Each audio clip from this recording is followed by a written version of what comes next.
Hello guys, स्वागत है आप सभी का मेरे न्यू ब्लॉग में। कैसे हैं आप सभी? आशा करती हूँ सभी बहुत अच्छे होंगे। गाइस मैं भी ठीक हूँ। गाइस आज का ब्लॉग थोड़ा अलग होने वाला है, क्योंकि आज के ब्लॉग में मैं आपको एक बहुत ही महत्वपूर्ण जानकारी देने वाली हूँ, जिससे आपके जीवन में आपको कुछ परेशानियों से राहत मिलने वाली है। तो इस ब्लॉग को लास्ट तक ज़रूर देखिएगा, बिल्कुल भी मिस नहीं करना है। तो गाइस सुबह मैं कोर्ट आ चुकी हूँ। आने के बाद मैंने थोड़ा बहुत अपना काम भी फिनिश कर लिया है। उसके बाद मैं दूसरे कोर्ट किसी और दूसरे काम से जा रही थी, तभी रास्ते में बहुत तेज़ बारिश होने लगी और मुझे यहाँ बैठना पड़ा। जब मैं बैठी हुई थी तो कहते हैं ना, खाली दिमाग शैतान का घर होता है। मेरे माइंड में एक आइडिया आया कि क्यों ना जो केस आज हमने अपने बस्ते पर डील किया था उसको आप लोगों के साथ शेयर किया जाए, जिससे कि आपको अपने जीवन में कुछ कठिनाइयों पे आने से पहले ही उसको हैंडल करने का हुनर आ जाए।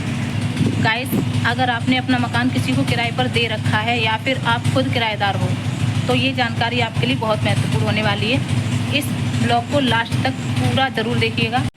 तो गाइस मैं बाकी की जानकारी अभी आपको बाहर निकल के चलते चलते दूंगी।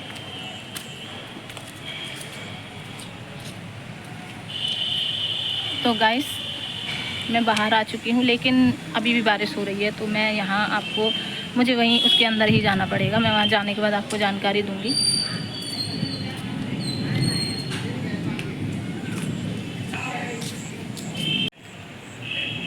तो सबसे पहले तो बिना रेंट एग्रीमेंट के किराया लेना या देना लीगल रूप से गलत है, क्योंकि भविष्य में अगर कोई परेशानी आती है आप पर, तो आप कुछ भी कोर्ट में साबित नहीं कर पाएंगे। तो ध्यान रहे कि कभी भी किराया दो या लो तो लीगल एग्रीमेंट लेना बहुत ज़रूरी है। तो गाइस मकान मालिक बिना 30 दिन का नोटिस दिए किराएदार को मकान से जबरन नहीं निकाल सकता, और किराएदार को भी बिना बताए अचानक से मकान खाली नहीं करना चाहिए। तो गाइस रेंट एग्रीमेंट में सब कुछ साफ साफ लिखा होना चाहिए। किराया कितना है, कितने महीने का है, कब देना है, क्या क्या शर्तें लागू हैं।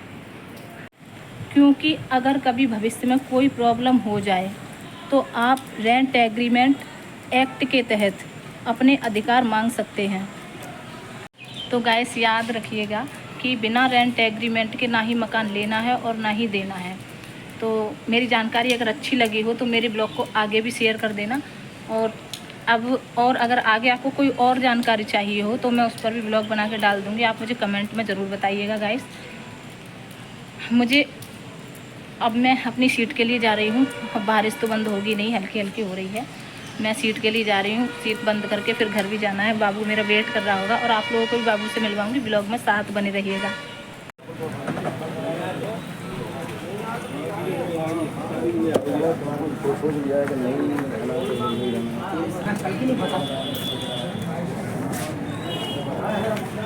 तो गाइस मैं अपने घर के लिए निकल ली हूँ। देखो रास्ते में कितना पानी भरा हुआ है। बिस्कुट दे बाबू हमें दे दो। तुम डालो। किसी दिए बाबू, किसी दो, किसी दे, किसी दे।